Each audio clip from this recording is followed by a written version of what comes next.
Born प्रक्षेप।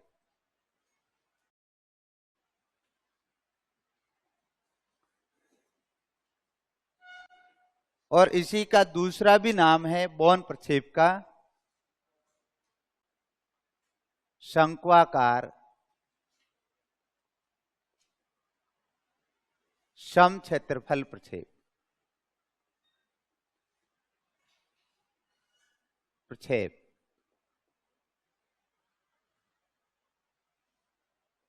Born प्रक्षेप या इसका दूसरा नाम है शंक्वाकार equal area, conical equal area projection. Heading डाल लिया। पहले तो एक दो इसकी बेसिक जानकारी को समझ लें, फिर अपन इसका डायग्राम बनाएंगे। और जो 1 मानक 2 मानक बनाया था उसी से जुड़ी हुई जानकारी में है। देखिए, इसे रिगोबर्ट बॉर्न ने विकसित किया। कई बार इस तरीके का प्रश्न होता है सीधा सीधा, जिसमें इस तरीके से पूछा जाएगा, शंक्वाकार सम क्षेत्रफल प्रक्षेप का विकास किसने किया? रिगोबर्ट बॉर्न ने किया, या केवल इतना भी हो सकता है बॉर्न ने किया, तब भी सही है। रिगोबर्ट बॉर्न ने विकसित किया।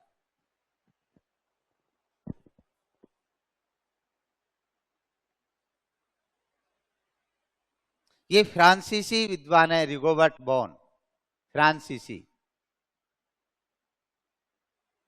फिर लिखना अगली लाइन, यह एक मानक शंक्वाकार प्रक्षेप का संशोधित रूप है।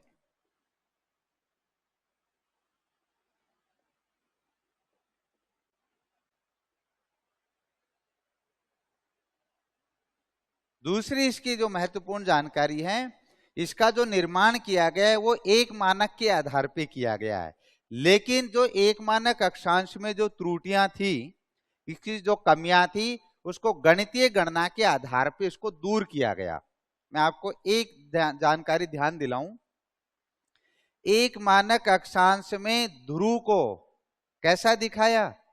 चाप के रूप में, जबकि ध्रुव वास्तव में क्या है? बिंदु है, डॉट है। तो इस वाले जो एक मानक शंक्वाकार प्रक्षेप की जो कमी थी, जिसको ध्रुव को चाप के रूप में दर्शाया, इस वाले प्रक्षेप में उसको एज इट इज बिंदु की तरह दर्शाया है। तो गणितीय गणना के माध्यम से जो अक्षांश की मापनी में जो अशुद्धि थी, उस मापनी को क्या कर लिया? शुद्ध कर दिया। किसके माध्यम से? गणितीय गणना के माध्यम से। तो प्रश्न पूछे, विकास किसने किया? रिगोबर्ट बॉर्न ने किया। किसका संशोधित रूप है? एक मानक शंक्वाकार प्रक्षेप का संशोधित रूप है। अब मैं दोबारा इसका प्रश्न लिखूं या मैं डायरेक्ट आधार चित्र से चित्र बना दूं? प्रश्न लिखूं क्या दोबारा? एक बार प्रश्न फिर लिख देता हूं, फिर आपको ध्यान आ जाएगा। लिखे प्रश्न, फिर मैं आधार चित्र बनाऊंगा, उस समय स्पष्ट हो जाएगा। क्या लिखा था? एक मानक में शायद 1:10 करोड़ था, यही थी?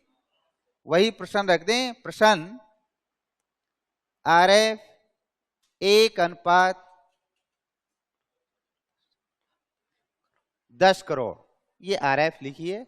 RF 1:10 करोड़ पर बॉर्न प्रक्षेप की रचना करें, जिस पर मानक अक्षांश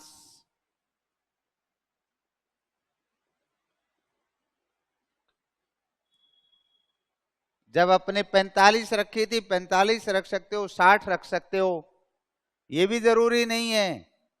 अब आप 50 भी रख सकते हो, लेकिन 50 रखने के लिए जो आपको अंतराल है वो 15-15 नहीं किया जा सकता, क्यों? 15 × 45, फिर 15 चौक 60।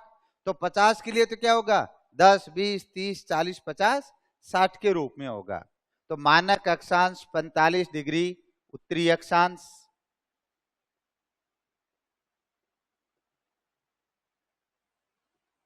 अक्षांशीय व देशांतरीय अंतराल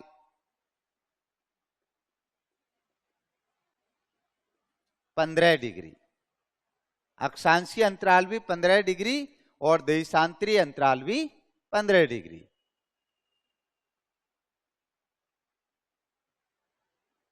पहले तो आप सभी को दशहरे की बहुत बहुत शुभकामनाएं,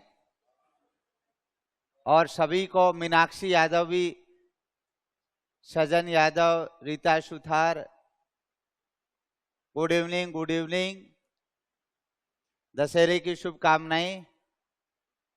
आपको भी सभी को शुभकामनाएं। तो अक्षांशीय व देशांतरीय अंतराल कितना है? 15 डिग्री। फिर आगे लिखना, अक्षांशीय विस्तार 0 डिग्री से 90 डिग्री उत्तरी अक्षांश। इसका मतलब विषुवत रेखा से लेकर और कहां तक प्रक्षेप का निर्माण करवा रहा है? ध्रुव तक करवा रहा है। उत्तरी अक्षांश व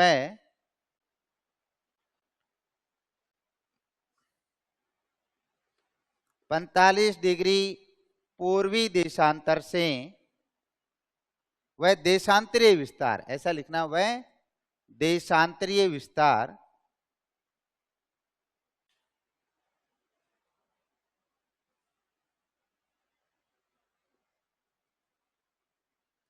देशांतरीय विस्तार 45 भी लिख कर सकते हो, 60 भी कर सकते हो। 60 रख दे, 4 लाइन बन जाएंगी। देशांतरीय विस्तार 60 डिग्री पूर्वी देशांतर से 60 डिग्री पश्चिमी देशांतर तक।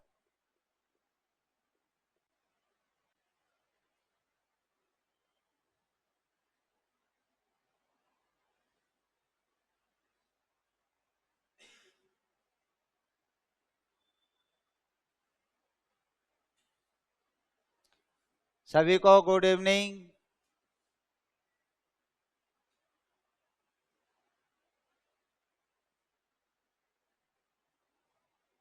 लिख लिया प्रश्न?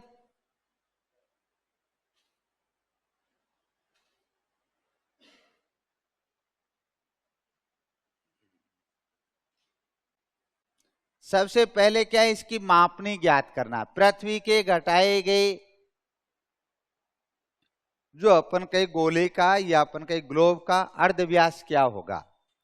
तो सबसे पहले लिखना हल करने में, पृथ्वी के घटाए गए वृत्त का अर्धव्यास, यानी वास्तव में जो पृथ्वी का अर्धव्यास है, त्रिज्या है, उसको इस आरएफ के अनुसार घटाएं तो क्या आएगा। और इसका सूत्र क्या था? इसका सूत्र क्या था? पृथ्वी का वास्तविक अर्धव्यास, अर्धव्यास बटे दिए गए आरएफ की, दिए गए आरएफ की हर संख्या।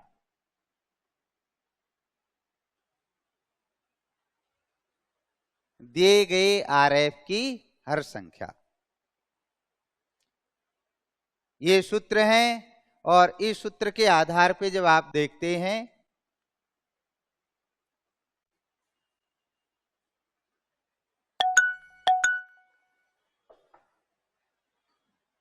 तो वही अपन ने इसको सूत्र में रख दिया।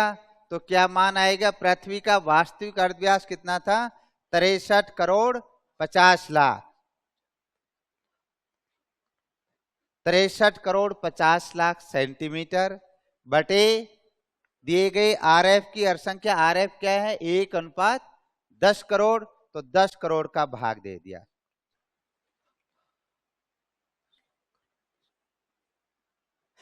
क्या आ गया? 6.35 सेंटीमीटर। ये पृथ्वी के घटाए गए वृत्त का अर्ध व्यास या पृथ्वी के घटाए गए वृत्त की त्रिज्या आ गई।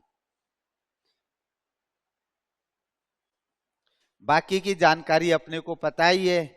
मानक अक्षांश जिसको बताया है 45 डिग्री है, अक्षांश देशांतरीय अंतराल 15 डिग्री है, अक्षांश से विस्तार 0 से 90 डिग्री उत्तरी अक्षांश है, देशांतरीय अंतराल 60 डिग्री पूर्वी देशांतर से 60 डिग्री पश्चिमी देशांतर है, जैसा अपन ने प्रश्न में लिखा था। अब ये चेक करते हैं अपना आधार चित्र कैसा बनता है, और ये भी कहे कि एक मानक से ये कुछ संशोधित है। क्या उसमें संशोधन है, देखिए आप लिख लिया इतना, देखिए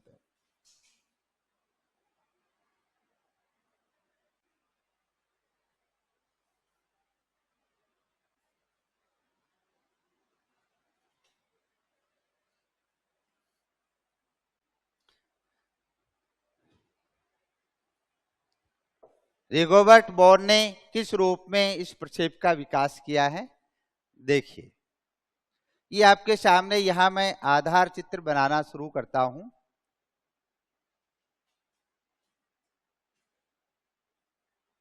ये देखिए बीच होगा लगभग,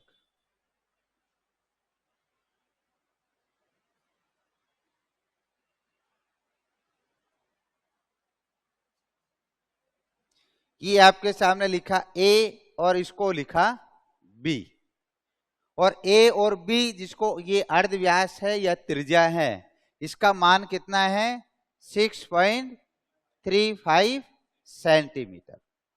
ठीक है, और ये जितनी है इतनी इधर है, ये त्रिज्या इतनी इधर है, और पूरा गोल बना देंगे तो नीचे वाली भी त्रिज्या इतनी है। फिर ये कह रहा है कि मानक अक्षांश कितना है, इस पे बताया 45 डिग्री। इस पे अपने चांदा रखा, 45 डिग्री का कोण बनाया, और ये आपके सामने 45 डिग्री का कोण बन गया, जिसको अपन मानक अक्षांश कहते हैं। और इस मानक अक्षांश के ऊपर ए बी इसको लिखा अपन ने सी। इस मानक अक्षांश के ऊपर अपन ने टेंजेंट लाइन स्पर्श रेखा खींची, जो इस वाली लाइन से 90 डिग्री का कोण बनाते हुए होगी, और इससे अपन ने ये स्पर्श रेखा बना दी जो यहां है, और ये इसको अपन ने क्या लिख दिया, डी।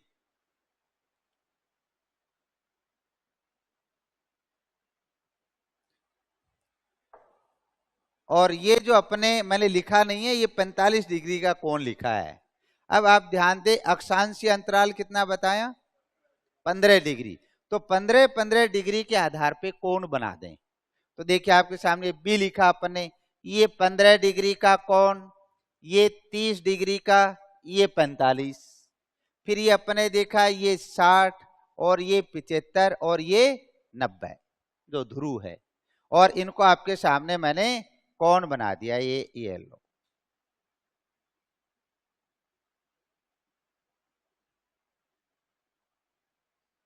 इस वाले पार्ट,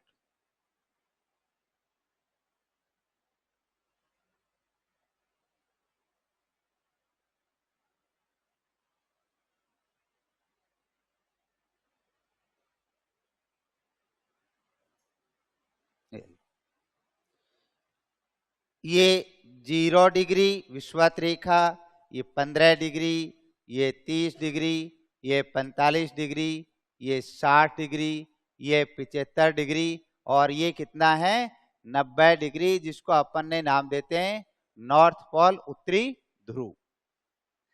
जो 15-15 डिग्री के अंतराल पे था, तो अपन ने जैसे इसको बी और इसको ये डी लिखा, और इसको लिख दिया अपन ने ई, इस 15 डिग्री वाले को, और इसकी अपन ने एक चाप भरी, और चाप भर के इस ए वाले बिंदु से उस चाप को खींचा अक्षांश के आधार पे, और यहां से अपन एक यहाँ की दूरी भरी प्रकार में, और ये आपके सामने अपन ने चाप खींच दी। ये दूरी कौन सी ली अपने चाप की, बी और ई, क्यों 15 डिग्री का अंतराल है। अब अपने का एक इतने यहां तक का काम एक मानक में भी ऐसा ही था और यहां भी एक मानक में ऐसा ही है, ठीक, कोई अंतर नहीं है। और फिर उसमें क्या किया, जो मानक अक्षांश के हैं उसके ऊपर अपन ने इस लाइन से क्या डाल दिया, लंब डाल दिया, यही किया था। अब क्या है कि प्रत्येक अक्षांश पे लंब डालेंगे, ये बोन प्रक्षेप का अंतर है। कैसे, ये देखिए ये तो 0 है तो इसका तो ये सीधा है तो ये तो लंब है। फिर देखिए ये 15 डिग्री, 15 डिग्री का आपके सामने देखे तो ये लंब है। फिर ये 30 डिग्री का लंब,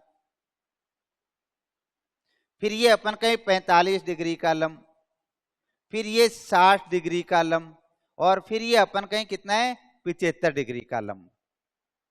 प्रत्येक अक्षांश के ऊपर जो अपने बी और ई 15 डिग्री के अंतराल के आधार पे था ये लंब डाल दिया, और एक मानक में देशांतरों की बीच की दूरी केवल मानक अक्षांश पे तय की थी। अब यहां प्रत्येक अक्षांश के ऊपर देशांतरों की बीच की दूरी ये है। अब मैं इसको पूरी लाइन बना देता हूं। 0 डिग्री पे तो जो देशांतरों की बीच की दूरी है वो आएगी ए कै 1 और कै 1, ठीक है। 15 डिग्री अक्षांश के ऊपर देशांतर की दूरी आएगी कै और कै 1। 30 डिग्री पे आएगी गै और गै 1। 45 डिग्री पे आएगी घै और घै 1, और फिर 60 डिग्री पे आएगी अड़े और अड़े 1, और अंत में 75 डिग्री पे आएगी अपन के अड़े के बाद चै और चै 1, और लास्ट में ये क्या है ध्रुव, तो ध्रुव पे दूरी नहीं है, और दूरी नहीं तो क्या है बिंदु है।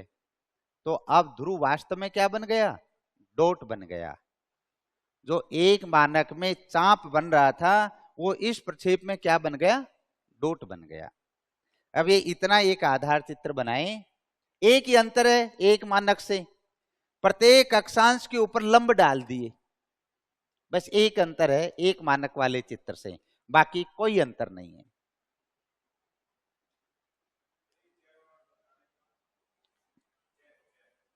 चय चय वाला है वो लास्ट है, ये ही लास्ट। ये क्या इस पे लंब डालना है, किस पे, इस ए से और डी वाली लाइन पे, इस पे कहां लंब डालिए तो डॉट हो गया। नहीं 75 के ऊपर 75 वाला नहीं होगा, अड़े है 75 वाला, तो अड़े से ये कि यहां से लेकर और यहां तक ये लंब डला, ये 75 है अड़े, और चय वाला है जो अपन के लास्ट इसी लाइन पे, इसी लाइन पे तो लंब कहां डालेंगे वही डॉट बनेगा। डॉट बनेगा तो ध्रुव कैसा आएगा, डॉट जैसा ही आएगा। 90 डिग्री के पास, 90 डिग्री के पास जाने पर अक्षांशों की बीच की दूरी का जो लंब बनना था वो डॉट है। इसका मतलब सारे देशांतर आपस में मिल जाएंगे, और यही है वास्तव में।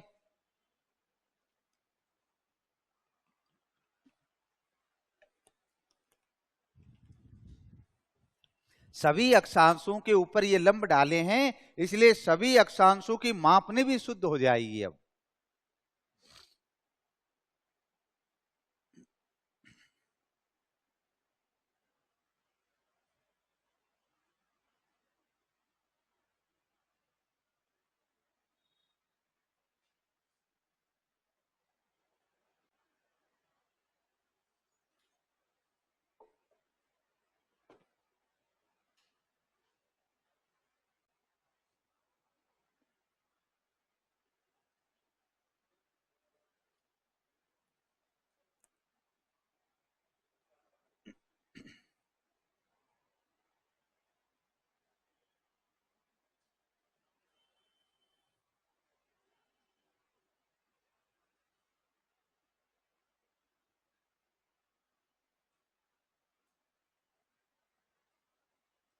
सर ऐप में वीडियो डाउनलोड का ऑप्शन डालिए, ग्रामीण क्षेत्र में नेटवर्क प्रॉब्लम की वजह से वीडियो ठीक से नहीं चल पाती है।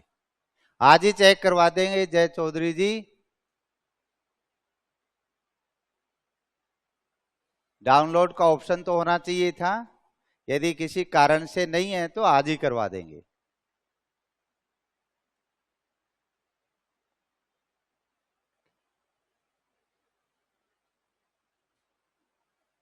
वीडियो अटक रहा है क्या? नहीं, कंटिन्यूअस है। कोई नेट का इशू हो सकता है, बाकी लगातार कंटिन्यूअस है।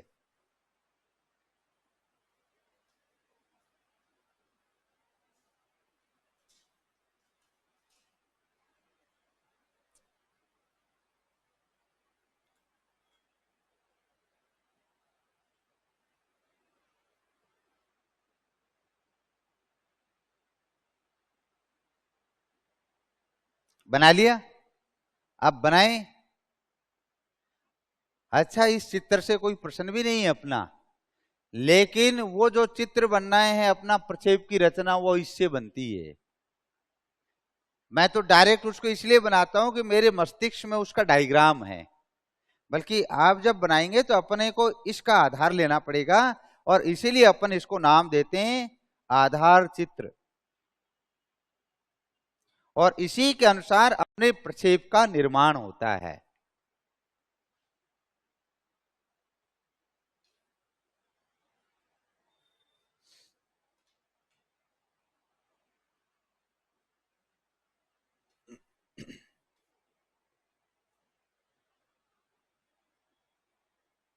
बन गया?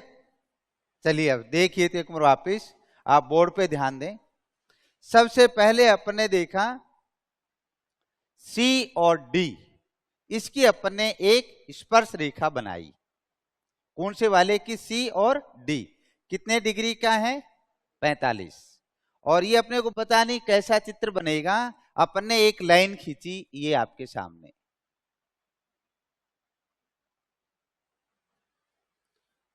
ये सीधी लाइन खींची,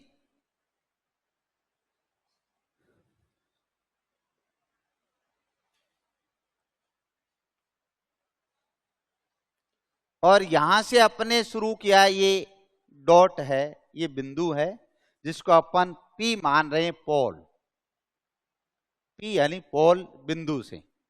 और यहीं से अपन ने डी और सी के बीच की दूरी प्रकार में भरी, और प्रकार में भर के और अपन ने इसको निशान लगा दिया, प्रकार की नोक यहां लगाई, और ये अपन ने पेंसिल से अपन ने निशान लगा दिया। और ये कितने डिग्री का है? 45 डिग्री। और इसमें ये स्पर्श रेखा के आधार पे जो ऊपर और नीचे जो अपने 15 डिग्री का जो अंतराल है, उस अंतराल के आधार पर बराबर बराबर निशान लगा दिए। 45 से ऊपर गए तो 15, और ऊपर गए तो कितना आ जाएगा? 45 और 15 60, 60 के बाद 15 75, और 75 के बाद 15 90, और वही अपन कहें बिंदु है जो पोल के रूप में है। ऐसा ही नीचे की तरफ आए तो 45 से नीचे कितना आया? 30, 30 से नीचे 15, और 15 से नीचे 0, और इसको अपन ने मिटा दिया। सभी अक्षांशों की बीच की दूरी क्या है? समान है। ठीक। अब प्रकार की नोक यहां लगाई, और फिर ये अक्षांश के अपन ने जो अक्षांश वृत्त हैं उनके चाप खींच दिए। कितनी दूरी तक? अगर अपने को पता है कि 60 डिग्री पूर्वी देशांतर से 60 डिग्री पश्चिमी देशांतर तक का अपने को प्रक्षेप बनाना है, तो लगभग दोनों तरफ अपन इस अनुपात में इसकी चाप बनाई, प्रकार की नोक लगाई, और अपन ने ये एक चाप खींच दी। फिर प्रकार की नोक यहां, प्रकार की पेंसिल यहां, फिर अपन ने एक चाप खींच दी। फिर अपने प्रकार को और ज्यादा चौड़ा किया, पेंसिल यहां लगाया, और फिर अपने देखा ये चाप खींच दी। फिर प्रकार को और चौड़ा किया, और फिर यहां पेंसिल को लगाया, और ये चाप खींच दी। और फिर अपने प्रकार को और अधिक चौड़ा किया, और इस वाले भाग से आते हुए और ये खींच दी। और अंत में जो अपन ने देखा, ये जो 0 वाली है इस वाली लाइन से मेल खाते हुए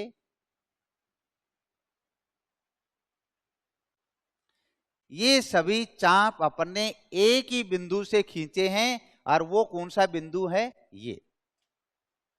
इसका मतलब सारे अक्षांश वृत्त कैसे हुए? संकेंद्रीय चाप के रूप में, जिनका केंद्र बिंदु एक ही होता हो और सभी अक्षांशों के बीच की दूरी समान है। अब आते हैं अपन देशांतर पे, और देशांतर पे चेक किया अपने, शुरुआत की यहां से। सबसे पहले ये 0 डिग्री, तो 0 डिग्री ये है, ये 15, ये 30, ये 45, ये 60, ये 75 और ये 90। अब देखिए इसके ऊपर जो लंब डाला अपने, ये कै और कै1 जो सीधी लाइन है, यही इसका लंब है। प्रकार में दूरी भरे, किसकी? कै और कै1 की दूरी भरें, किस डिग्री की है? 0, और 0 से यहां आ जाएं। ये तो अपन कहें ये ग्रीनविच रेखा है। अब इस वाले इस 0 डिग्री जो अक्षांश वृत्त है, इसके ऊपर अपने यहां से शुरुआत किया, और ये जो दूरी अपने भरी है कै और कै1 की, और इसके आधार पर निशान लगा दिया 1। इतना ही होगा लगभग। ये 15, ये 30, ये 45 और ये 60। सबकी दूरी बीच की क्या है? समान। लेकिन ये दूरी कहां से आई? ये अपन कहें 0 डिग्री पर डाला गया लंब कै और कै1, उसके बीच की दूरी है। ऐसा इधर लेके आए, 15, 30, 45 और ये 60। ठीक, 60 डिग्री पूर्वी और 60 डिग्री पश्चिमी देशांतर। फिर अपन किस पे चले? 15 डिग्री, इससे ऊपर वाली। और 15 डिग्री पे लंब क्या है? कै और कै1। तो ये लंब अपन कहें इसकी अपेक्षा क्या है? छोटा है। इसका मतलब इसमें दूरी कम होगी। तो इसके सामने अपन ने देखा ये 15, 30, 45 और ये 60, उसकी अपेक्षा थोड़ी सी कम दूरी है। 15, 30, 45 और ये 60, दोनों तरफ 15 डिग्री पे निशान बना दिए अपन ने, अभी खींचा नहीं है। फिर अपन कहां गए? 30 डिग्री पे। 30 डिग्री पे कौन सा है? कै और कै1। ये वाले लंब की दूरी प्रकार में भरी, और फिर कहां पहुंच गए? 0, 15, 30 पे। तो ये दूरी फिर इससे कम होगी, 15, 30, 45 और ये 60। ऐसा इधर 15, 30, 45 और ये 60। आप देख रहे हो दूरी कम होती जा रही है। फिर अपन पहुंचे कहां? 30 के बाद 45 में कै और कै1, इसकी दूरी और कम हो गई। तो फिर इसमें देखा 15, 30, 45 और ये 60। इधर भी 15, 30, 45 और ये 60।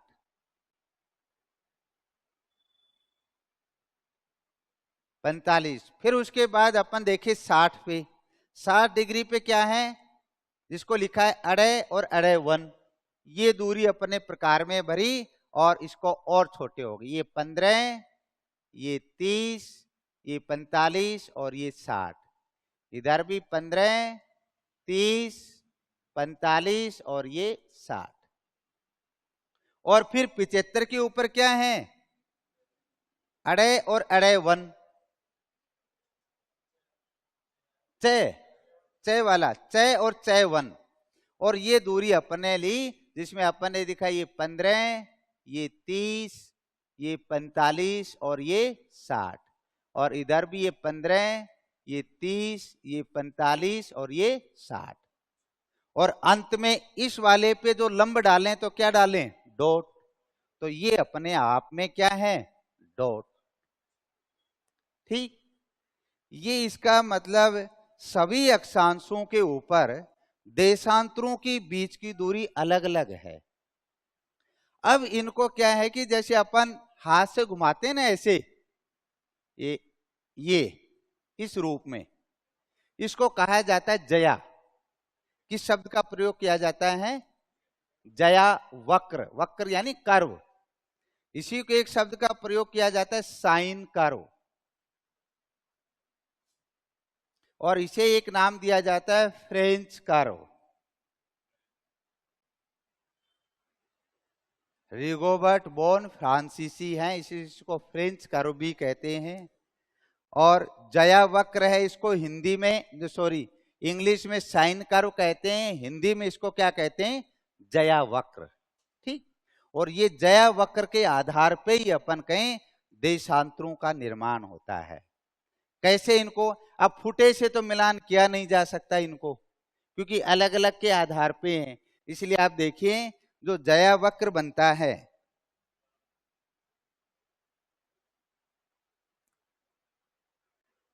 अब आपको जैसे मैंने आपके सामने कहा कि ये लास्ट वाली कितनी 0, जैसे 15, 30, 45, 60 लास्ट वाली लाइन है, ये इधर भी 60 है, ये 60 है, ये 60 है, ये 60 है, ये 60 है।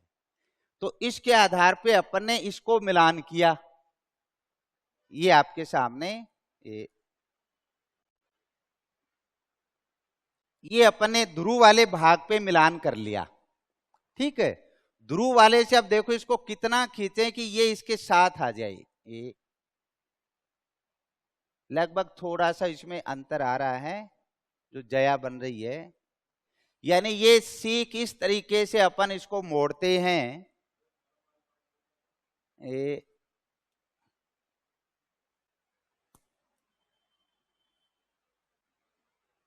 ये सभी बिंदुओं के साथ मिल जाए इस तरीके से। यहां लगभग ये सभी बिंदुओं के साथ मिल जाए। ये सीधी लाइन नहीं है, ये मुड़ती हुई लाइन है हल्की सी, और इन सभी को मिलाते हुए और फिर अपन एक लाइन खींचते हैं। ये बनाते इस तरीके से गोल से रूप में। सीधी लाइन नहीं है ये घुमावदार लाइन है, घुमावदार, जिसको जया कहते हैं। ऐसे फिर अपन ने इस वाली लाइन को बनाते हैं इस रूप में, फिर इसको बनाते हैं, फिर इसको बनाते हैं, ऐसा ही इधर बनाते हैं।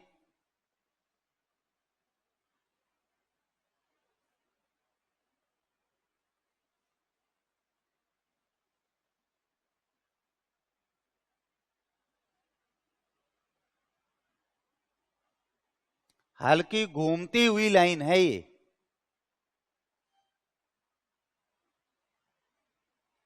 इस रूप में तो बिल्कुल सीधी लाइन नहीं होके थोड़ी घुमावदार लाइन है, जो अपन सीख के माध्यम से जैसे बनाते हैं। इसको जैसे अपन ने बनाया, इन सभी बिंदुओं को मिलाते हुए, तो आप देखेंगे क्या ये सीधी लाइन है?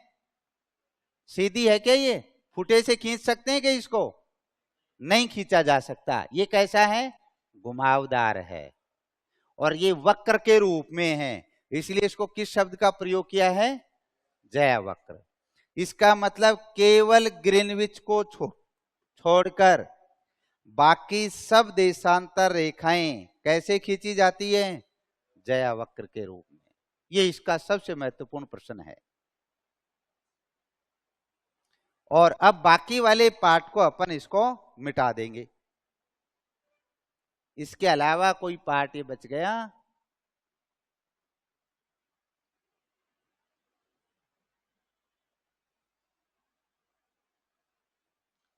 जब अपन इसको एग्जैक्ट फुटे के माध्यम से बनाएंगे और जब इनकी बीच की दूरी को सही ढंग से अपन दर्शाएंगे, तो आप देखिएगा ये गोलाई के रूप में मुड़ते हुए ही ये लाइन आएगी, जिसको अपन वक्र के रूप में जानते हैं, जिसको नाम दिया जाता है जया वक्र।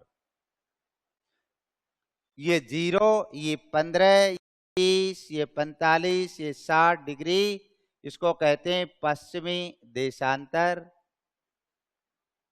इधर जब देखते हैं 15 डिग्री, 30 डिग्री, 45 डिग्री, 60 डिग्री, ये है पूर्वी देशांतर। फिर इधर देखते हैं तो ये 0, ये 15, ये 30 डिग्री, ये 45 डिग्री, ये 60 डिग्री, ये 75 डिग्री, और इसको कहते हैं अपन 90 डिग्री उत्तरी ध्रुव, नॉर्थ पोल है। क्या लिख दिया? पूर्वी पश्चिमी, हाँ हाँ, नहीं ऐसा नहीं है, हमेशा दाईं तरफ पूर्वी देशांतर आएगा, पूर्वी देशांतर, और इधर ये अपन कहें पश्चिमी देशांतर।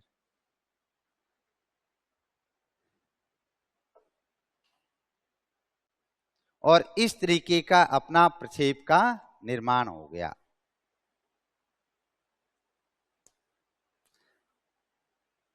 वक्र की तरह, बिल्कुल।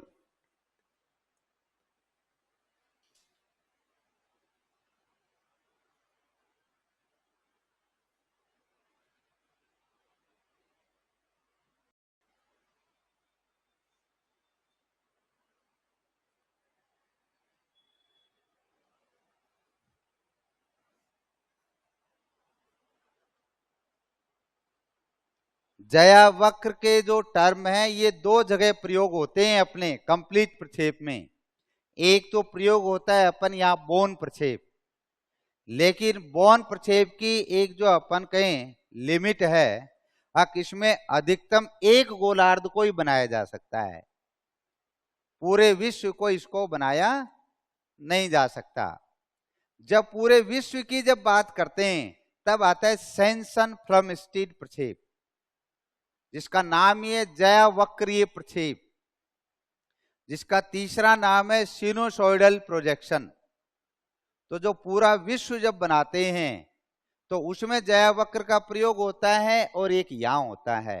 इस टर्म का केवल दो जगह प्रयोग होता है, एक बोन और एक सिनुसोइडल, बाकी कहीं प्रयोग नहीं होता है। जैसे कल की क्लास में आपसे मैंने बात की थी, अगर ध्रुव को चाप की तरह केवल दो ही प्रक्षेप में दिखाते हैं, एक मानक और दो मानक, बाकी किसी में नहीं। ऐसे जया वक्र जो टर्म है, साइन कर्व जो टर्म है, उसका प्रयोग भी दो ही प्रक्षेप में होता है, एक बोन में होता है और एक होता है सिनुसोइडल में, और सिनुसोइडल प्रोजेक्शन अपना आगे आएगा।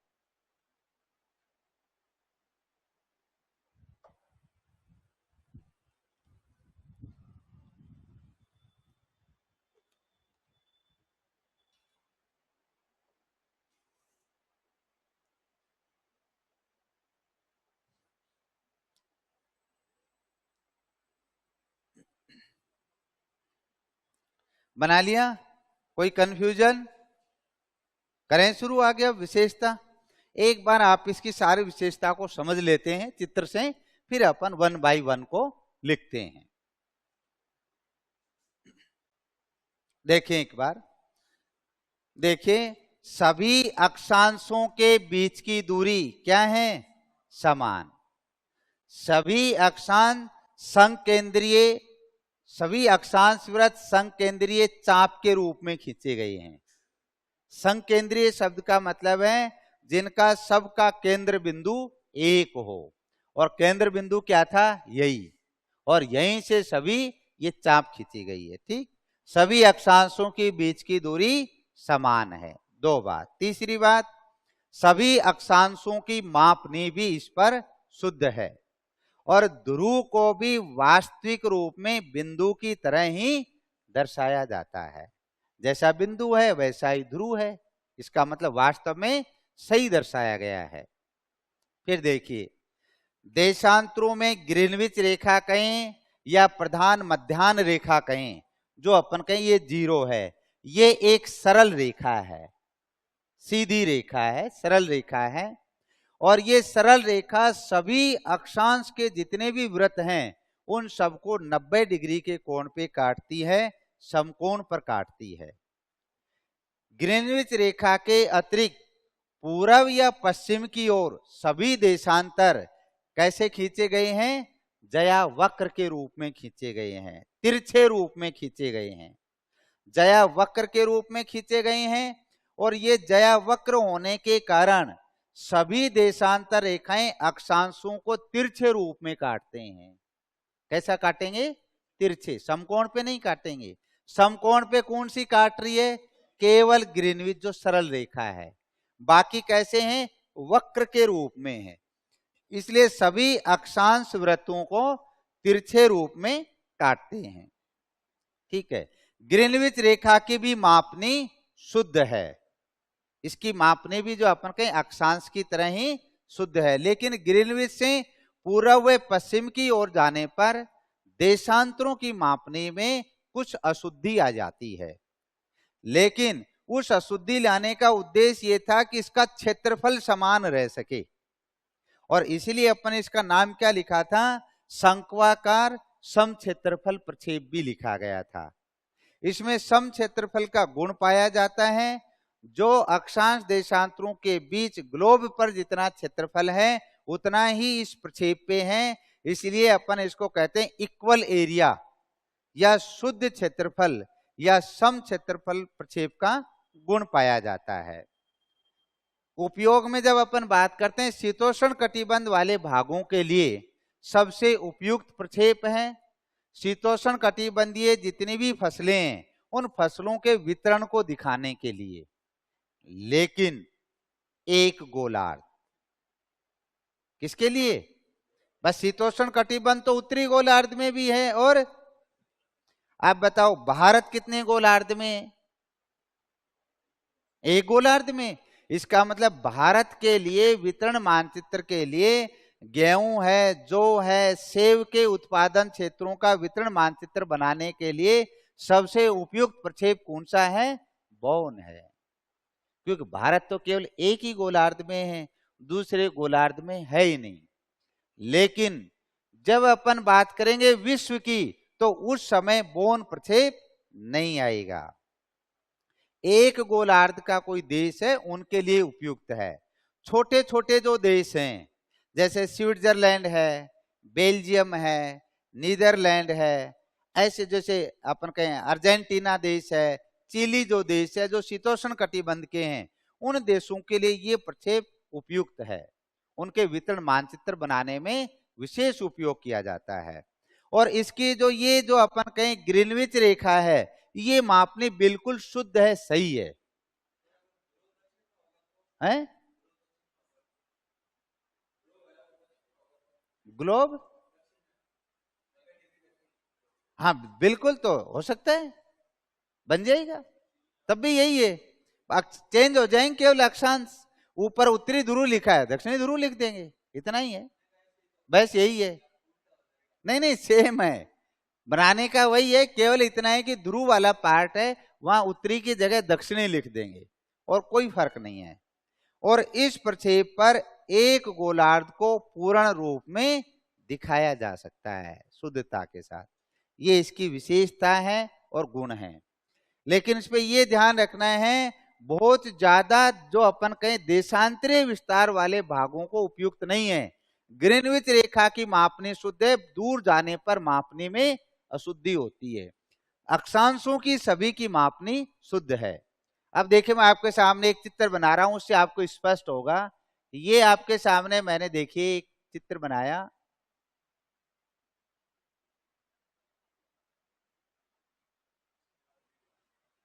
ध्यान आए आपको? कोई ऐसा महाद्वीप है क्या?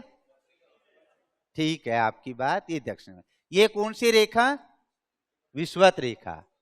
और ये आपके सामने लिख दिया मकर रेखा। ठीक है, और इस वाले भाग से जब आप देखेंगे तो ये एक देश है नीचे तक, और ये एक सीधा लंबा देश है, और इस देश का नाम क्या है? चिली। यदि कहते हैं कि चिली के अंदर जो लगभग आप देखें कि 70 डिग्री पश्चिमी देशांतर है, जो लगभग चिली के बीचों बीच आ रही है ऊपर से नीचे, ये ऐसे। ठीक, तो ये इसको यदि ग्रीनविच की तरह मानक देशांतर मान लिया जाए तो चिली का वितरण मानचित्र बनाने में बौन प्रक्षेप सबसे उपयुक्त है, क्योंकि इसका पूर्व पश्चिम की विस्तार तो कम है, और ये सभी क्या हैं? अक्षांशीय विस्तार, और सभी अक्षांशों की मापनी क्या है? शुद्ध है। इसका मतलब चिली का वितरण मानचित्र बनाने में उपयुक्त प्रक्षेप कौन सा हुआ? बॉन। ये कुछ स्पेसिफिक देश हैं, उसका मैंने नाम लिया है, जैसे प्रश्न आते हैं तो अपने को ये ध्यान रखना है। अपन लिखवाएंगे आगे, उपयोग में लिखेंगे जब। अब इसको मिटा दें आधार चित्र को। अब लिखें तो आप विशेषताओं में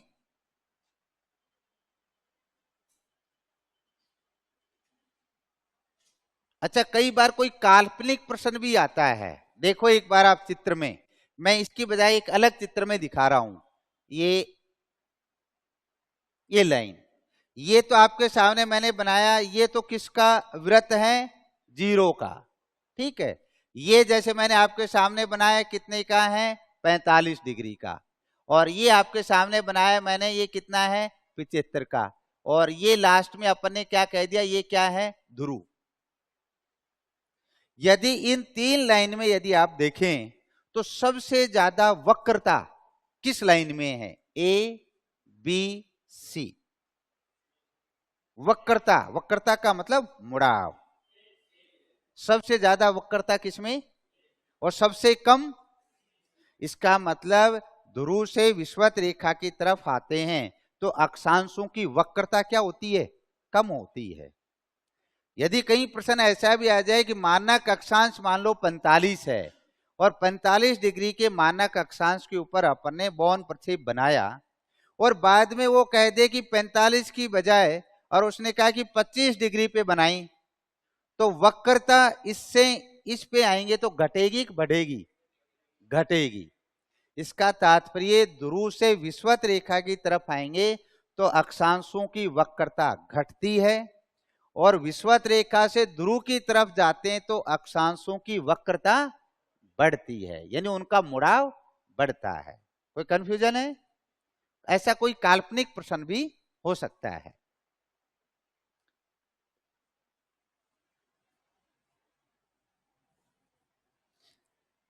अब लिखें बॉन प्रक्षेप की विशेषताएं और फिर उसी में उपयोग लिखेंगे। बॉन जो प्रक्षेप है, विशेषताएं।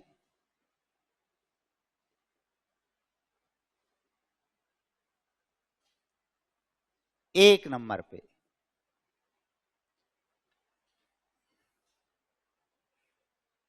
सभी अक्षांश वृत्त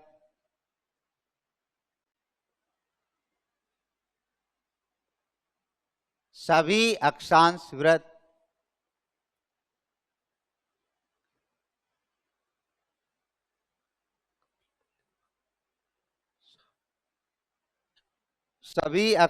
वृत्त संकेंद्रीय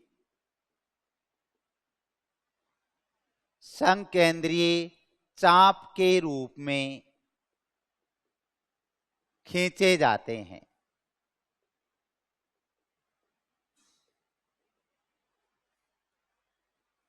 संकेंद्रीय जो टर्म लिखा है कि जिनका केंद्र बिंदु एक ही है, इसलिए संकेंद्रीय चाप के रूप में खींचे जाते हैं। पहली विशेषता। दूसरी विशेषता, सभी अक्षांश वृत्तों के बीच की दूरी समान होती है।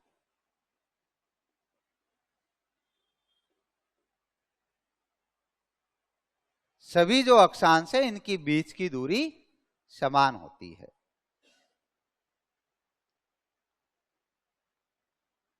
तीन नंबर पे सभी अक्षांश की मापनी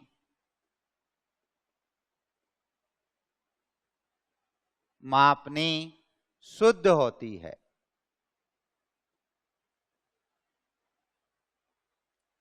सभी अक्षांश की मापनी शुद्ध होती है।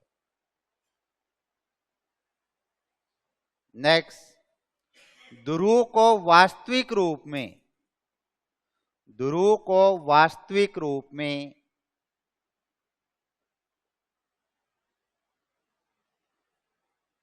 ध्रुव को वास्तविक रूप में बिंदु की तरह बिंदु की तरह दर्शाया जाता है। यानी जैसा ध्रुव वास्तव में एक डॉट है, एक बिंदु है, वैसे ही अपन कहें बौन प्रक्षेप में भी ध्रुव डॉट बिंदु की तरह ही दर्शाया जाता है।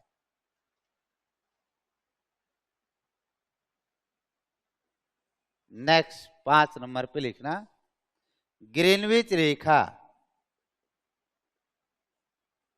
और इसी को ही प्रधान मध्याह्न रेखा भी कह देते हैं। ग्रीनविच रेखा भी कहते हैं, जो अपने का बीचों बीच जो लाइन है सरल रेखा के रूप में, इसी को प्रधान मध्याह्न रेखा भी कहते हैं। ग्रीनविच रेखा सरल रेखा, स्ट्रेट लाइन, सरल रेखा के रूप में खींची जाती है।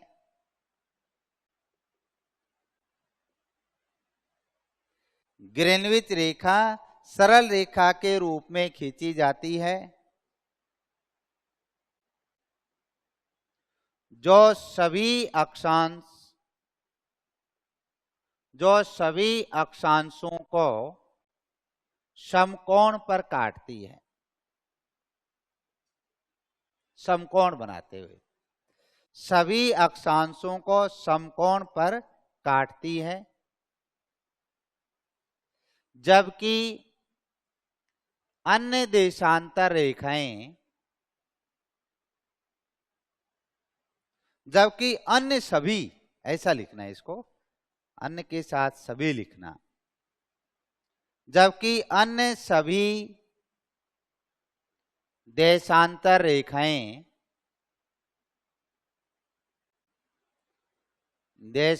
रेखाएं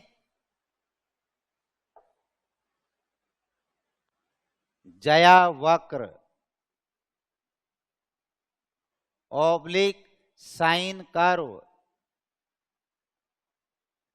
साइन वक्र, ये इंग्लिश का टर्म है।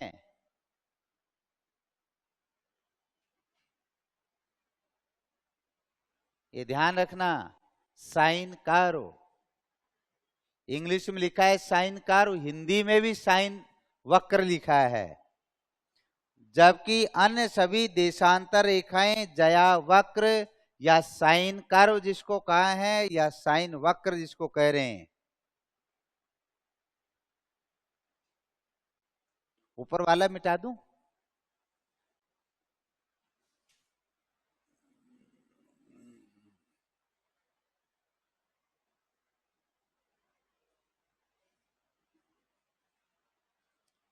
साइन कर्व या ज्या वक्र, इसी के आगे और भी ओब्लिक लिख सकते हैं, फ्रेंच कर्व, एक टर्म और लिखा था आपके सामने, फ्रेंच वक्र।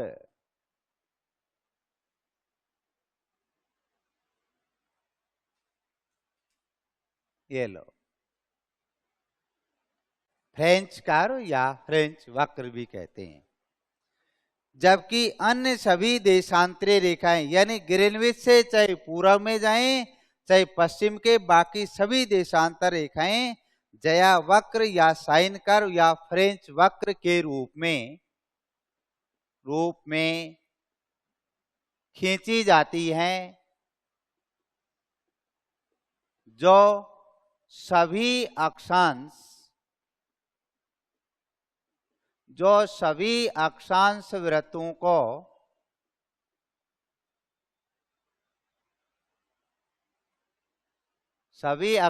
वृत्तों को तिरछे रूप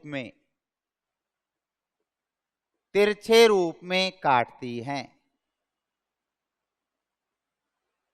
यानी समकोण नहीं बनाती हैं, कैसे काटती हैं, तिरछे रूप में काटती हैं।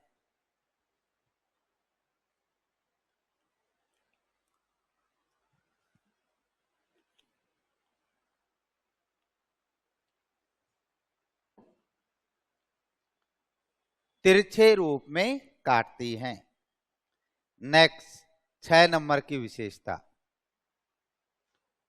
ग्रीनविच रेखा यानी प्रधान मध्याह्न, ग्रीनविच रेखा की मापनी शुद्ध होती है, जबकि इससे पूर्व व पश्चिम की ओर जाने पर, पूर्व व पश्चिम की ओर जाने पर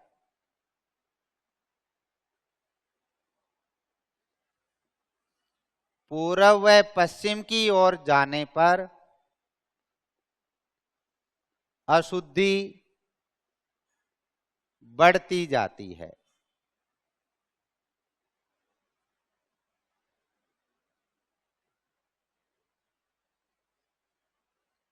यानी ग्रीनविच सारे कोई जानकारियों को दिखाना सबसे उपयुक्त है। जैसे जैसे दूर जाएंगे वैसे वैसे इनकी मापनी अशुद्ध होती जाती है।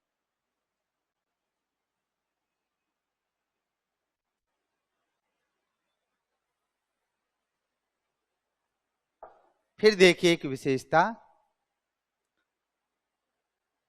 ध्रुव से विषुवत रेखा की तरफ जाने पर देशांतरों के बीच की दूरी क्या हो रही है? बढ़ती है, पहली बात। लेकिन किसी एक अक्षांश के ऊपर सभी देशांतरों की बीच की दूरी समान है। तो नेक्स्ट लिखना 7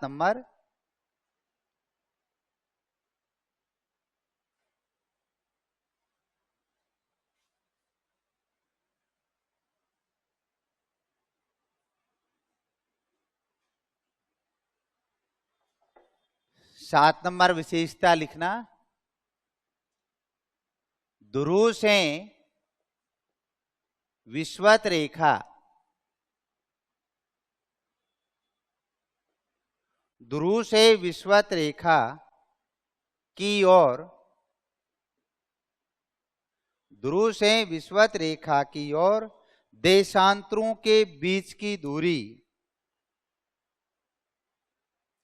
देशांतरों के बीच की दूरी ध्रुव से विषुवत रेखा की ओर देशांतरों के बीच की दूरी बढ़ती जाती है, बीच की दूरी बढ़ती जाती है, जबकि किसी एक अक्षांश पर, जबकि किसी एक अक्षांश पर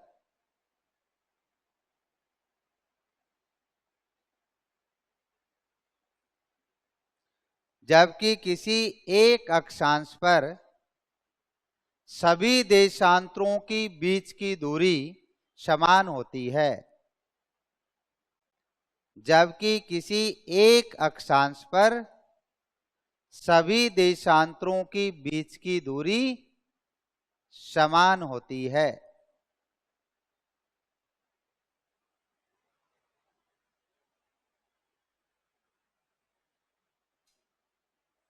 समान होती है।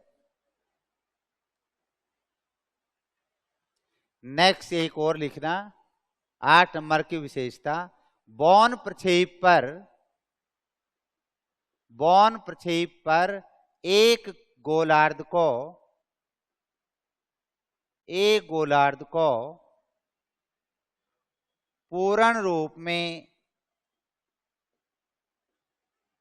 दर्शाया जा सकता है या दिखाया जा सकता है। एक गोलार्ध को पूर्ण रूप में दिखाया जा सकता है।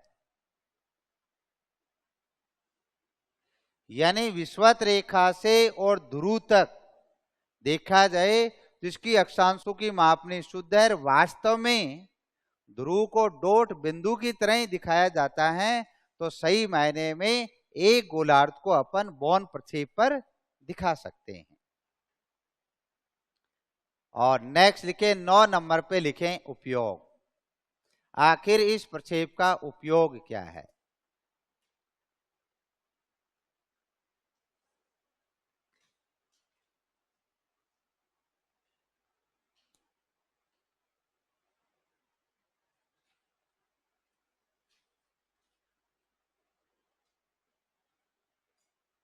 नोट्स पीडीएफ भी डलवाएं, टॉपिक पूरा होते डल जाएगा महिमा जी। मापक का टॉपिक हो गया, मापक की पीडीएफ डल गई है। सर आप बोल दीजिए हम लिख लेंगे। वेरी गुड, बैठ के लिख ही रहे हैं? हैं? कुछ जानकारियां तो अपन बोल के लिखवाते हैं, कुछ चीजें हैं जिसको अपन टर्म को लिखते हैं और वो जरूरी भी है। जैसे साइन कर्व है, जया वक्र है, उस जैसे टर्म आप बार बार प्रयोग में आए। कई बार आपको ऐसा भी लग सकता है कि मैं एक ही शब्द को 10 बार बोलता हूं, तो आपको भी इरिटेशन हो सकता है, पता नहीं बार बार जया वक्र बोल रहे हैं? क्या शब्द इनको पसंद है क्या? ऐसा नहीं है।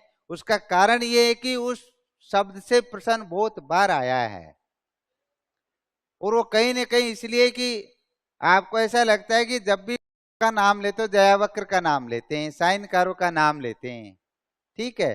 ध्रुव को बिंदु की तरह दिखाया जाता है, इसी लाइन को 4 बार बोल चुके हैं। प्रश्न इसका यही है, बॉर्न प्रक्षेप का प्रश्न क्या है कि वास्तव में 1 मानक 2 मानक में ध्रुव को शुद्ध नहीं दिखाया, इसमें शुद्धता है। उसमें जया वक्र का प्रयोग नहीं था, इसमें जया वक्र है, साइन कर्व का प्रयोग है। इसमें देशांतर केवल एक सरल रेखा है, बाकी सारे क्या हैं? साइन कर्व हैं। ठीक, तो उपयोग में लिखना शीतोष्ण कटिबंधीय, शीतोष्ण कटिबंधीय भागों के लिए, भागों के छोटे विस्तार वाले देशों जैसे शीतोष्ण कटिबंध के अंदर जो कम विस्तार वाले देश हैं, छोटे विस्तार वाले देशों जैसे बेल्जियम, नीदरलैंड, स्विट्जरलैंड,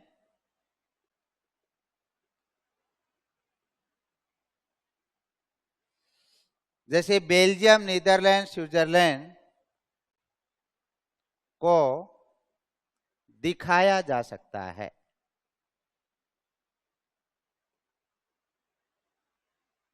दिखाया जा सकता है। एक तो ये इसका उपयोग है।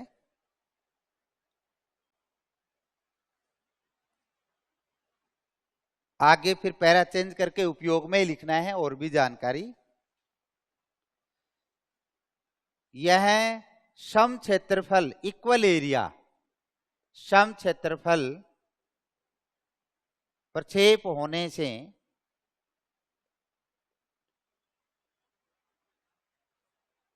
सम क्षेत्रफल प्रक्षेप होने से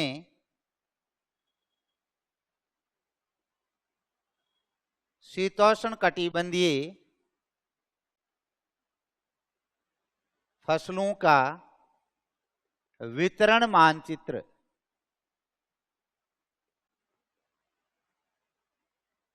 ब्रैकेट में लिखना एक गोलार्ध। ये खास बात है, कहीं आप पूछा जाए विश्व में शीतोष्ण कटिबंधीय फसलों के वितरण मानचित्र के लिए अपन दिमाग में रख लें बॉन, तो प्रश्न गलत हो जाएगा, क्योंकि बॉन की लिमिट क्या है? एक गोलार्ध।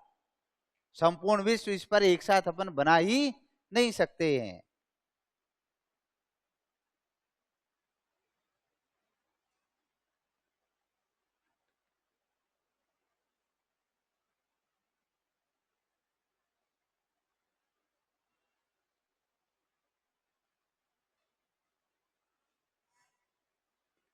एक गोलार्ध मीन्स, प्रवीण कह रहे हैं एक गोलार्ध।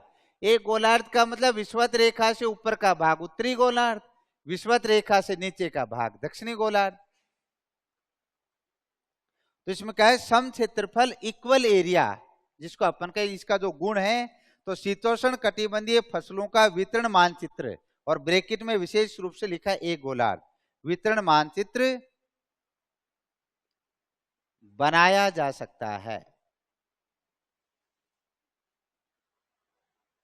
जैसे, इसी में लिखना आगे, जैसे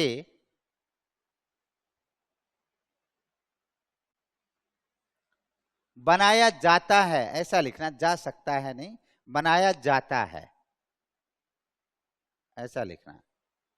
बनाया जाता है, जैसे भारत, चिली व अर्जेंटीना, ये 3 देशों का नाम लिखा है मैंने। इनका जो, इन देशों का जो शीतोष्ण कटिबंधीय भाग है वो एक ही गोलार्ध में है, यानी दोनों गोलार्ध में नहीं है। तो ये विश्व में एग्जाम्पल के रूप में है। जैसे भारत, चिली व अर्जेंटीना के वितरण मानचित्र बॉन प्रक्षेप पर बनाए जाते हैं।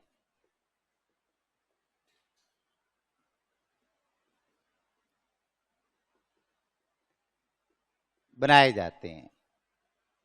भारत में गेहूं, जौ, सेब,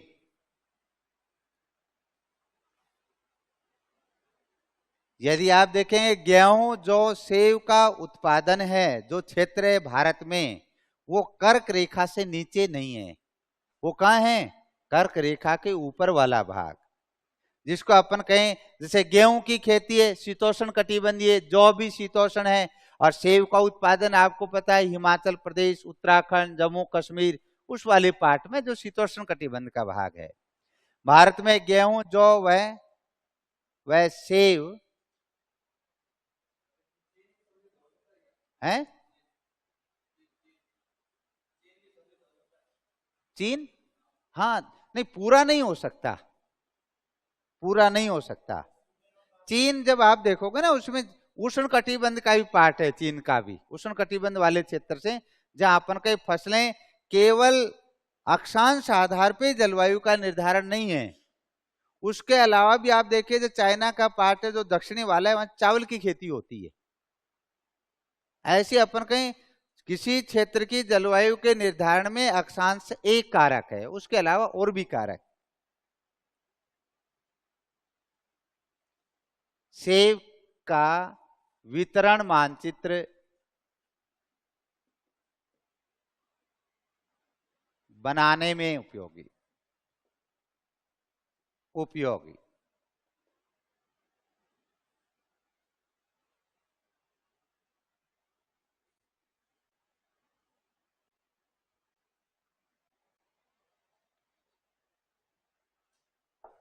भारत है, भारत का जो मैक्सिमम विस्तार है नॉर्थ ईस्ट को जोड़ते जब 30 डिग्री है, ऐसे जब आप देखेंगे उसी रूप में अर्जेंटीना और चिली का विस्तार भी अपन का ही कम है देशांतरीय, लेकिन चाइना का विस्तार बहुत अधिक है, इसलिए अपन का ये प्रक्षेप उसके लिए उपयुक्त नहीं है। छोटे छोटे देश हैं, हाँ बिल्कुल। स्विट्जरलैंड, जो आप नहीं, नॉर्वे तो ऊपर हो गया, वो तो लंबे तिरछे रूप में।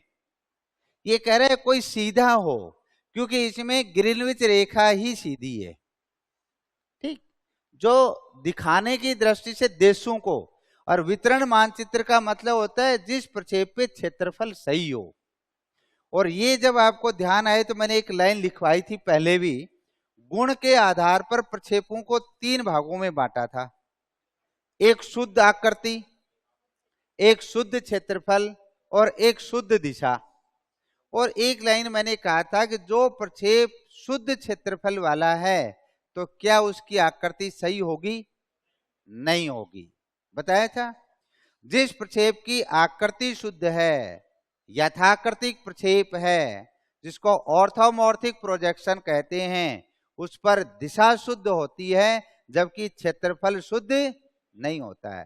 क्षेत्रफल शुद्ध होगा तो आकृति बिगड़ जाएगी, आकृति सही होगी तो क्षेत्रफल बिगड़ जाएगा, शुद्ध नहीं रहेगा। इसका मतलब यदि मैं इसकी विशेषता में ये लिखता, बॉन प्रक्षेप की कोई 4 विशेषताएं लिखता है कि इसको ध्रुव को बिंदु के रूप में दर्शाया जाता है, यह सम क्षेत्रफल प्रक्षेप है, इसको कहते हैं ग्रीनविच रेखा को सरल रेखा में दर्शाया जाता है, यह यथाकृतिक प्रक्षेप है, तो बताओ कौन सा सही नहीं है? क्या यथाकृतिक प्रक्षेप है? यथाकृतिक का मतलब शुद्ध आकृति, जबकि इस प्रक्षेप की आकृति शुद्ध नहीं है। तो ये नोट करके नीचे एक लाइन लिख देना। जब भी क्षेत्रफल और आकृति में आएगा, 2-3 बार लिखेंगे ना तो फिर आपके मस्तिष्क में तय हो जाएगा, क्षेत्रफल सही होगा तो आकृति गलत होगी। नहीं नहीं नहीं, वो तो एक सामान्य मानचित्र है, सामान्य उपयोग के लिए। न क्षेत्रफल सही है, न अपन कहें आकृति सही है। केवल मापने भी केवल उन मानक अक्षांश पर ही शुद्ध है, बाकी है नहीं। तो नोट करके लिखना, बौन प्रक्षेप यथाकृतिक प्रक्षेप नहीं है। समझ गए होंगे। इसको ऐसा भी कह सकते हैं, शुद्ध आकृति प्रक्षेप नहीं है। एक ही अर्थ है इसका। बौन प्रक्षेप समक्षेत्रफल प्रक्षेप है, ये तो अपन पहले लिख चुके हैं, उसको अपने को दोबारा नहीं लिखा है। लेकिन ये अपन कहें यथाकृतिक या शुद्ध आकृति प्रक्षेप नहीं है। फिर एक लाइन लिखना, ध्रुव से विषुवत रेखा की ओर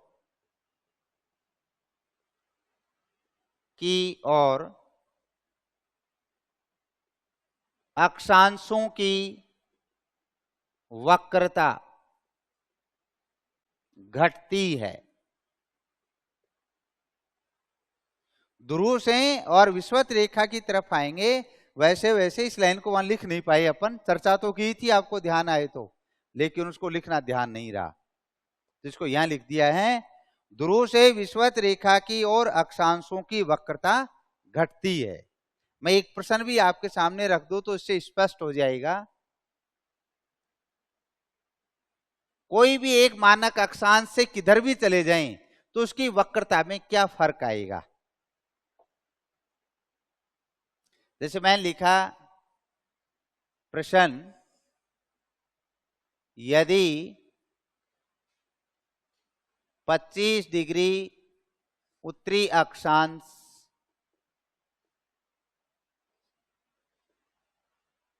मानक के स्थान पर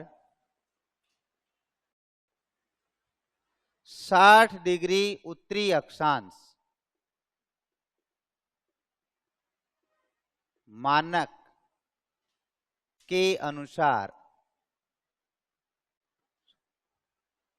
60 डिग्री उत्तरी अक्षांश मानक हो तो अक्षांशों की वक्रता, डैश करके लिखा आपके सामने, 2 ही टर्म है, बाकी तो और तो विकल्प बहुत होंगे। वक्रता मैंने लिखा घटेगी ऑब्लिक बढ़ेगी।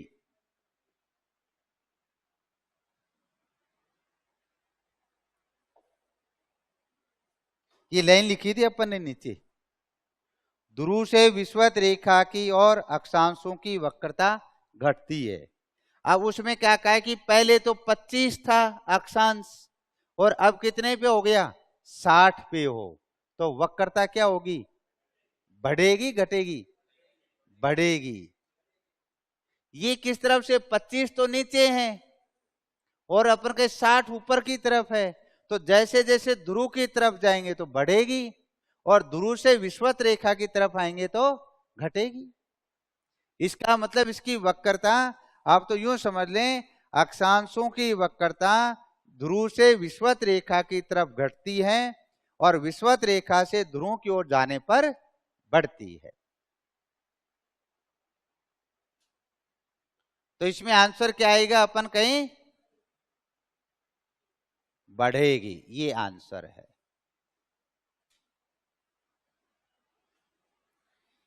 ये बातें थी अपनी बौन प्रक्षेप की।